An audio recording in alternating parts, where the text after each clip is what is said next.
après-midi, on est dans une autre école. On a aussi des élèves qui sont sponsorisés, qui s'appellent Shred Furano. Et aujourd'hui, encore une autre école où il y a des enfants qu'on sponsorise. Vous avez fait des choses intéressantes avant de perdre votre temps avec ce petit moine-là. Ce qui est bien avec des questions, c'est qu'on n'a pas besoin de réfléchir à l'avance. Je vous écoute. Pas plus fort. En fait, j'avais pour question, comment était la vie en tant qu'un moine?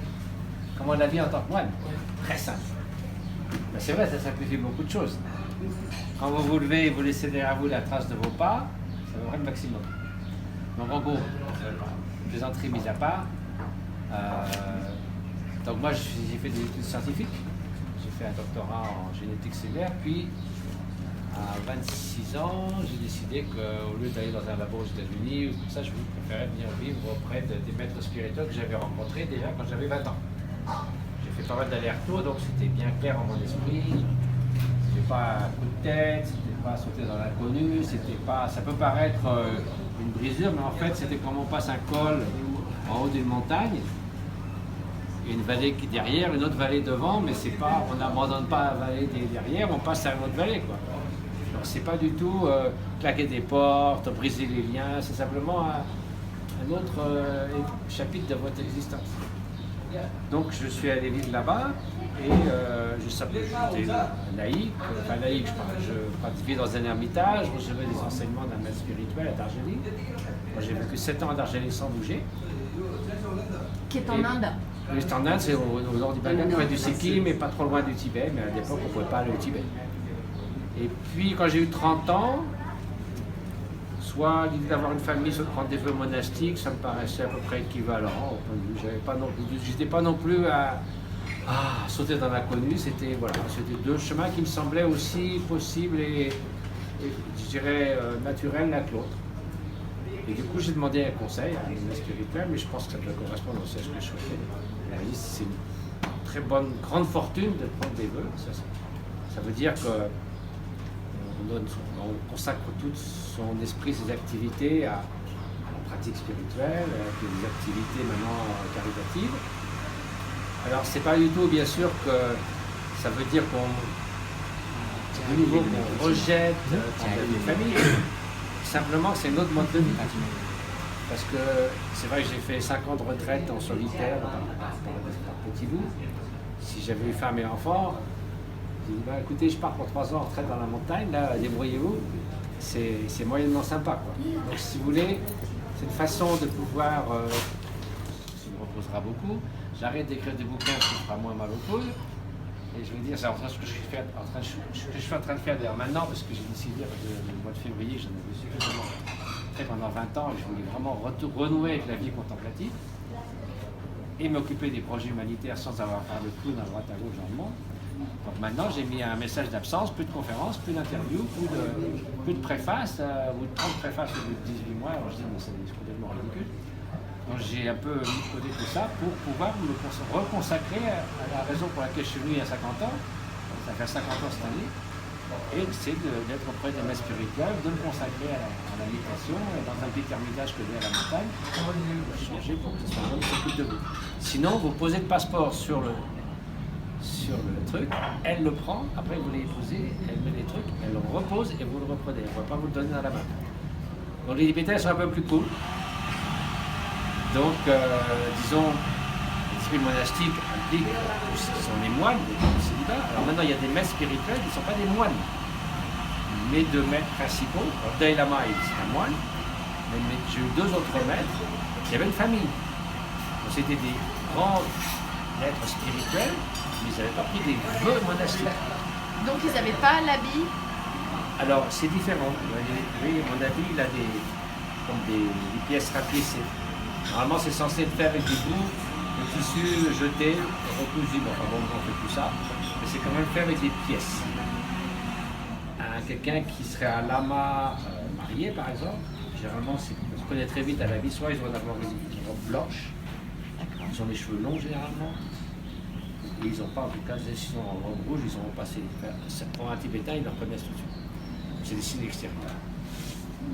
Mais en gros, donc c'est. Voilà, donc qu'est-ce que vous disiez déjà?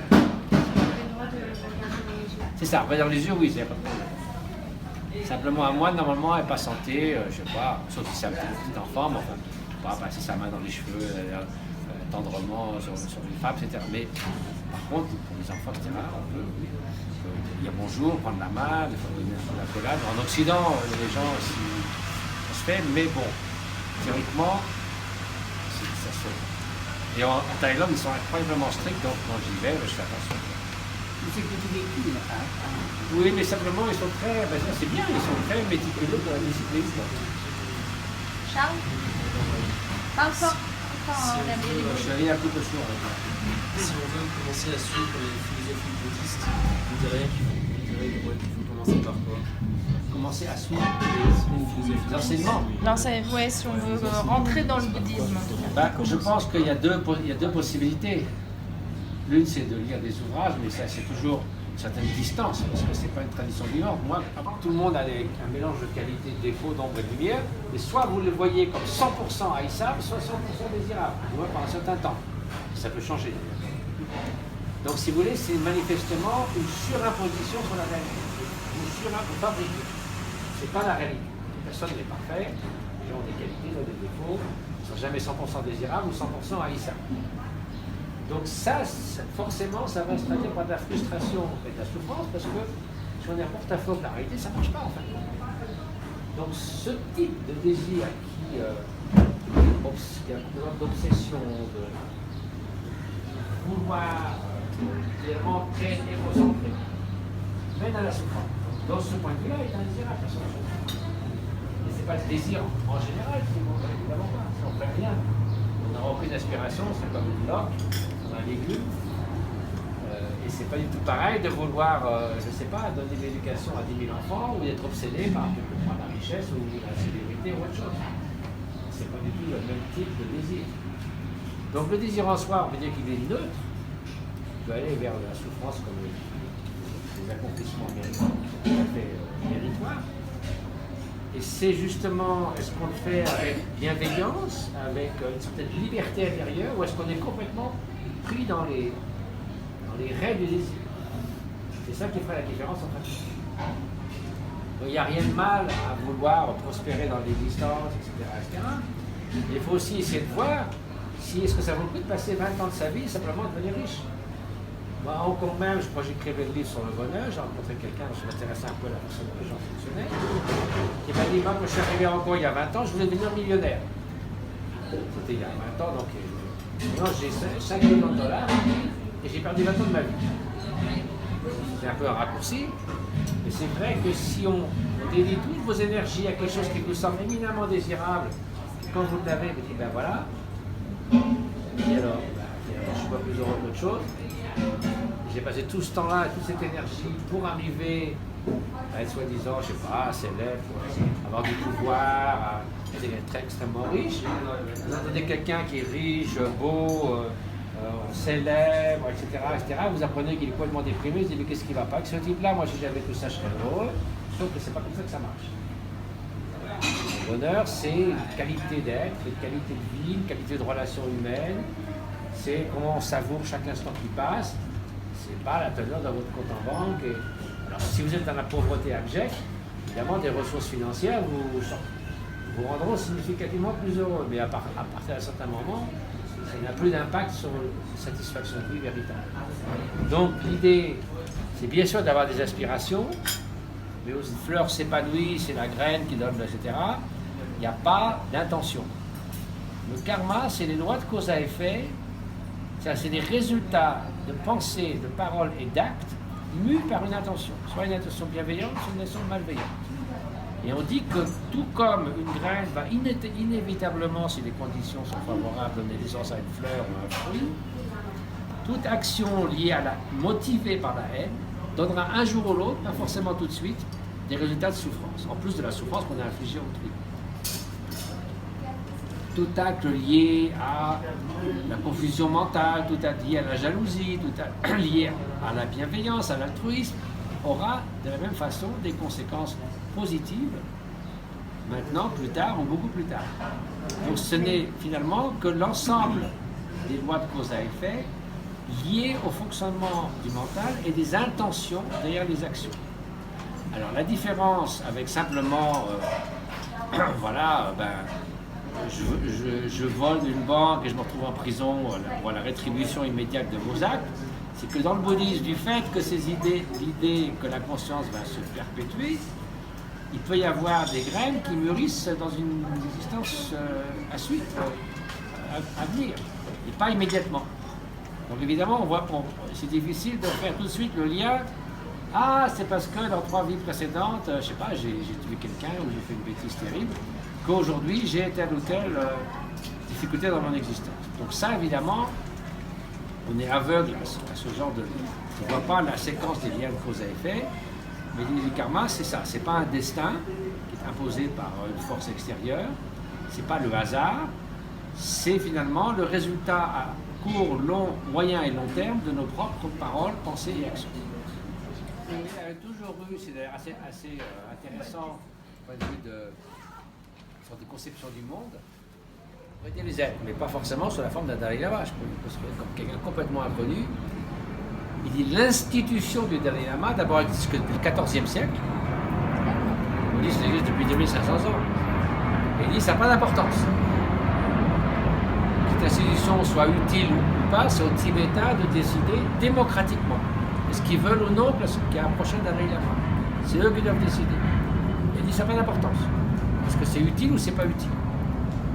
Si les Tibétains, évidemment ceux du Tibet ne peuvent pas décider, mais ceux en exil peuvent le faire, pensent que l'institution est utile, comment reconnaître le prochain Dalai Lama? Est-ce qu'on va chercher, comme c'était son cas, un enfant jeune, considéré comme la réincarnation du précédent, après sa mort bien sûr, il ne se réincarne pas quand on est vivant, il faut quand même mourir pour se réincarner. Ou est-ce qu'on va élire quelqu'un de respectable, comme on élit un pape? Ou est-ce qu'il pourrait lui-même entraîner un jeune pour le former? Bon, ça, évidemment, ça a l'air d'être un peu exclu puisqu'il n'a pas commencé. Mais les autres options sont tout à fait ouvertes. Plus de Dalai Lama. C'est raison de dire ça.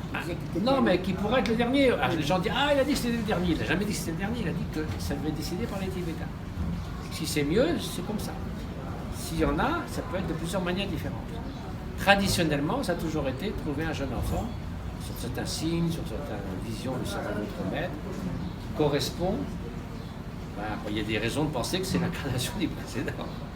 Mais il y a aussi derrière, regardez le film là-bas. Ah bah oui, non, alors les Chinois, les Chinois, ils pètent les plombs. Ah bah c'est sûr que les Chinois vont trouver un faux. C'est ça, ils n'ont aucun scrupule de ce côté-là. Mais c'est quand même pas banal qu'un pays communiste athée s'occupe de réincarnation. Tout d'un coup, ils ont des illuminations. Il ne faut pas avoir peur. Hein. Pour ce qui est de la cohérence logique, les Chinois, C'est pas ça. ils s'en foutent totalement. Ils veulent un Dalai Lama, ils l'auront, et puis voilà. Comme on sait que le but du bonheur, est-ce que vous pensez que le bonheur existe? Ah, bonne question. Vous savez, ça dépend de ce qu'on appelle le bonheur déjà. Hein. Non mais attendez, parce que tout dépend de l'idée, la conception qu'on se fait du bonheur. Si on pense que c'est un état de béatitude permanent à tout instant et qu'on est sur une petite bulle du matin au soir, probablement ça va marcher. Si on pense que c'est une succession ininterrompue de sensations plaisantes, on est mal parti. C'est plutôt une recette pour l'épuisement qu'autre chose. Donc, si par contre, on pense que le bonheur, c'est plutôt une question d'accomplissement, d'épanouissement, de plénitude, c'est une manière d'être. C'est-à-dire que vous construisez, vous acquérez une manière d'être telle que vous avez fondé cette manière d'être sur un ensemble de qualités humaines fondamentales, comme la bienveillance, une sorte de liberté intérieure, pas être le jouet de vos pensées du matin au soir, une certaine liberté aussi par rapport aux circonstances extérieures. Ça, vous savez, vous avez en vous les ressources pour gérer les hauts et les bas de l'existence, vous n'allez pas déstabiliser par tout ce qui se passe. C'est une force d'âme. Un certain nombre de qualités qui font que tout n'est pas rose dans l'existence, mais que vous gardez cette espèce de force intérieure, de liberté intérieure, d'altruisme, de compassion, qui, prise dans son ensemble, donne une qualité de vie, un esprit sain. Ça va, vous avez encore une fois les ressources de gérer les hauts et les bas de l'existence, Et que même s'il y a des événements tristes dans l'existence, ça va plutôt augmenter votre bienveillance et votre compassion plutôt que vous faire sombrer dans le désespoir, etc., etc. Donc toutes ces qualités mises ensemble, c'est ce que les Grecs appelaient eudémonia, c'est pas les bouddhistes qui ont inventé cette notion, c'est un sentiment de plénitude et d'accomplissement.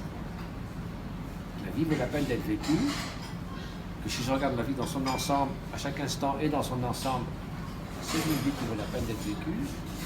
Et donc il y a un sentiment de satisfaction profonde. Et ça, je pense que j'ai suffisamment côtoyé de personnes qui semblent manifester ça pour penser que certainement c'est quelque chose qu'on peut acquérir. Alors c'est pas simplement un don, c'est pas un moment magique, puisque c'est fondé sur des qualités comme, encore une fois, l'amour altruiste, savoir gérer ses émotions et ses pensées, cette liberté intérieure, cette paix intérieure. C'est des choses qui se cultivent. Et donc en cultivant ces qualités, on réussit à obtenir un état de plénitude profonde qui est beaucoup moins changeante, qui reste. Bernanos comparait ça à la profondeur de l'océan par rapport aux vagues. Les vagues, ça change. Un jour, vous avez l'océan qui est parfaitement calme, un jour, c'est une tempête à la surface, mais la profondeur de l'océan ne change pas. Il y a quelque chose en vous qui ne change pas, en dépit des joies, des souffrances et tout ça. Et ça, c'est ce qu'on appelle une sorte de bonheur authentique. Est-ce qu'il y a des petites recettes? Est-ce qu'il y a des petites recettes? En gros, ce que je viens de dire, cultiver un ensemble de qualités qui, mises ensemble, la bienveillance, il faut la pratiquer, évidemment. Savoir gérer les pensées, il faut s'entraîner à gérer les émotions à mesure qu'elles surviennent. Au lieu d'être le jouet des émotions, vous un jongleur habile qui sait jongler avec les émotions sans en être l'esclave. Tout ça, ça s'apprend. Est-ce que la méditation, du coup, chez les moines, c'est le moyen pour atteindre ces moyens? Des moyens? Est-ce que la méditation, c'est le moyen? Alors, la méditation, pour justement accéder c'est un bien grand mot, mais si vous regardez les racines sanskrites et tibétaines, qu'on traduit par méditation, ça veut dire précisément cultiver. C'est exactement ce que je vous disais, cultiver des qualités. Et c'est se familiariser avec quelque chose. Alors, familiariser, c'est pas seulement cultiver la bienveillance, par exemple. C'est aussi se familiariser avec une nouvelle manière d'être. C'est-à-dire, par exemple, comment est-ce que je vais traduire les circonstances extérieures en bien-être ou en mal-être? Vous pouvez être dans un petit paradis et être complètement misérable. Si vous êtes complètement déprimé, vous vous mettre au milieu d'une piscine avec des glaces à la framboise tout autour de vous, vous êtes complètement déprimé. Si vous avez une grande joie de vivre, même dans des bidonvilles, etc., on sait bien, il y a des gens qui gardent leur joie de vivre. Donc la façon dont votre esprit traduit les circonstances favorables ou défavorables en bien-être ou en mal-être, c'est la façon dont fonctionne l'esprit. Donc ça déjà, c'est pas cultiver comme l'attention, la bienveillance, c'est se familiariser avec une nouvelle manière d'être par rapport au monde, par rapport aux autres, par rapport aux événements de l'existence. Et ça se pratique. C'est pas juste donner, ben moi je suis optimiste ou je suis pessimiste, dès qu'il y a quelque chose, je suis déprimé ou en colère. Non, on part d'un certain ligne de départ et puis ça change avec la pratique. Donc en gros, la méditation c'est une pratique pour ramener à leur point optimal des qualités dont on a le potentiel, mais que si on les laisse à leur état dormant, eh ben, elles sont à l'état de potentiel. Je ne sais pas s'il y a des sportifs parmi vous, mais vous ne courez pas un marathon la première fois que vous commencez la course à pied. Ça demande des mois d'entraînement. Mais en gros, on a tous le potentiel de ne pas courir un marathon, on va courir des kilomètres, ou sauf si on a un handicap physique. Ou on a le potentiel d'apprendre à jongler, ou de jouer au ping-pong, ou de jouer aux échecs. D'apprendre à lire et à écrire. Et si vous ne faites rien, ce potentiel il est là, mais il est comme s'il n'était pas là en fait. Donc c'est la même chose pour ce qu'on appelle la méditation, c'est faire venir à leur point optimal des qualités dont vous avez le potentiel, mais qui vont rester à l'état latent tant que vous n'en faites rien.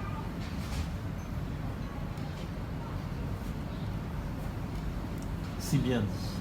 Est-ce que vous avez d'autres ça me questions? On a rassure. encore. Est-ce qu'on peut. Je On dois est arriver viré à en- moins de dans 10 une minutes. dizaine de minutes. Oui. Ouais. À qui vous demandez la permission de partir en voyage? Pardon? À qui vous demandez la permission? Alors moi je suis un petit peu un cas à part. Mais il y a l'abbé du monastère, il y a un petit comité démocratique qui change tous les 3 ans. Et puis s'il n'y avait pas de discipline comme ça, alors tout le monde partira à droite à gauche. C'est très actif, j'ai beaucoup de conférences. Et à la fin, quelqu'un arrivait 5 minutes avant À la fin de la conférence, on est crevé, on a envie de rentrer, de dormir un bon coup. Je vais bien méditer, mais qu'est-ce que je fais? On est bien embêté pour... Alors, tout le monde est là autour de vous pour essayer d'expliquer en 5 minutes qu'est-ce qu'on fait.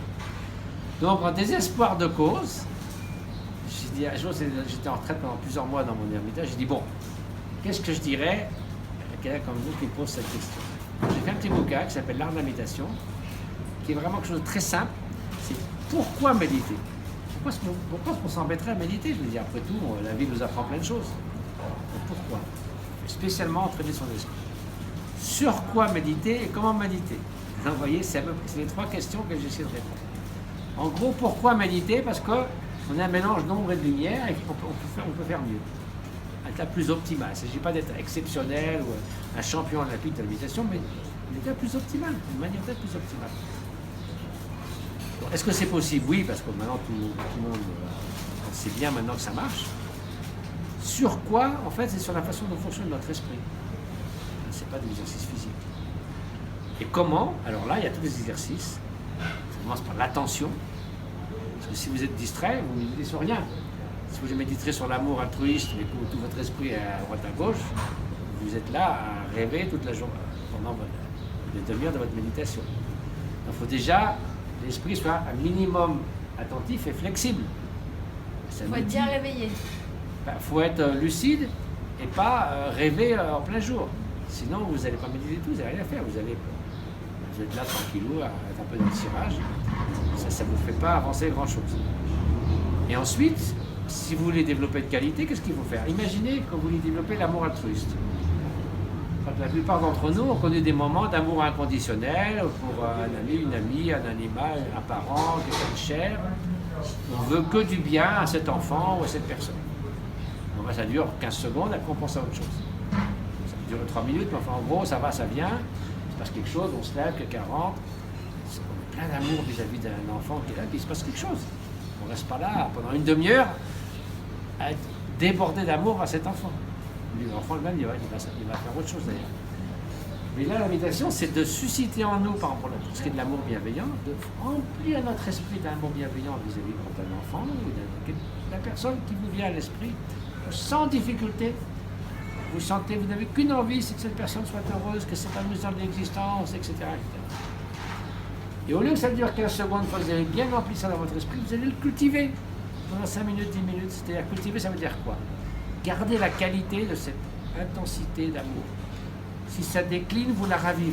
Si vous êtes distrait, vous y revenez. Donc vous corrigez constamment pour nourrir pendant 15 minutes un sentiment d'amour inconditionnel vis-à-vis des personnes.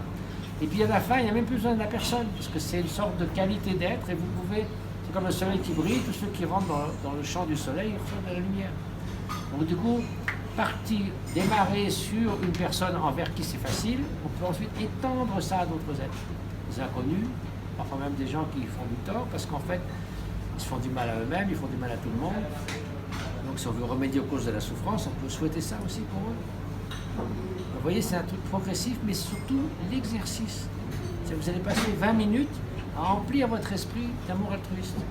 Au lieu que ce soit 30 secondes de temps en temps. C'est ça qui fait la différence. Et le mot grec ascèse, on s'imagine, c'est là, on ne peut rien manger. Ascèse, ça veut dire exercice. C'est s'exercer, c'est répéter jour après jour. L'exercice spirituel, la prière, c'est jour après jour. Vous n'avez pas prié une fois par an. Vous n'avez pas du sentiment de pratiquer la prière. C'est un exercice journalier. Ça nourrit au fil des jours. Ça change au fil des mois. C'est ça l'entraînement de l'esprit. Pour souhaiter quelque chose d'autre chose, il représente la perfection dont nous avons le potentiel d'atteindre. Si on dit qu'on a la tour de Bouddha en soi, on a une pépite d'or qui est au fond de nous-mêmes et qui peut être enveloppée dans des scories, tomber dans la boue et ignorée pendant très longtemps, comme un pauvre qui a un pépite d'or sous sa cabane mais qui ne le sait pas. Donc il est pauvre et il est riche en même temps. Donc ce potentiel on a en nous, mais tant qu'il n'est pas actualisé, c'est comme si on ne l'avait pas. Donc le Bouddha, c'est représente celui qui a actualisé au maximum tout le potentiel qui est concevable en termes de sagesse, de connaissance, de compassion, d'amour altruiste, qui a absolument on va dire, éradiquer tous ces poisons mentaux dont je parlais, comme la haine, etc. C'est le point culminant de cette transformation. C'est un peu ça qui est présent. Donc de ce fait, le respect, la dévotion, la prière qu'on fait vers le Bouddha, c'est plus sur ce qu'il représente. On ne veut pas une sorte d'intercession ou autre chose, mais c'est l'idéal parfait qu'on se fixe, qui a eu une forme historique.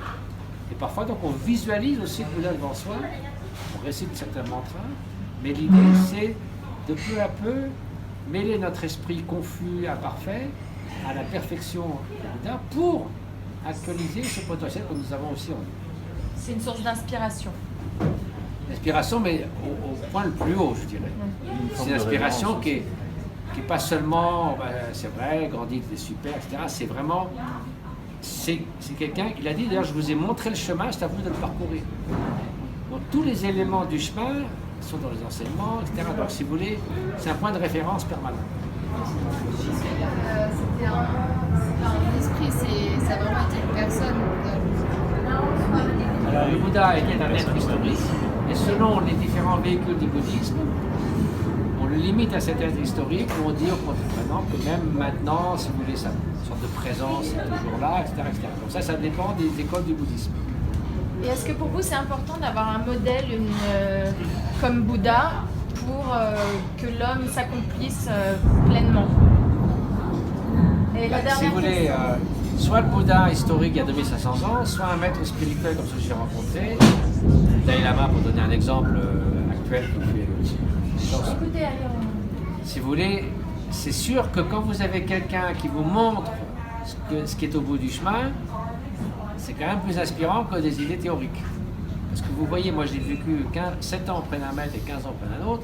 Quand jour après jour, après jour, après instant, vous voyez qu'il n'y a pas de défaut dans la cuirasse et que tout ce qu'il dit, fait, parle, c'est pas fabriqué, c'est pas artificiel, mais c'est l'expression de ce qu'il est. Je dis, bon, ben, si c'est comme ça peut-être le coup de suivre sur ses traces.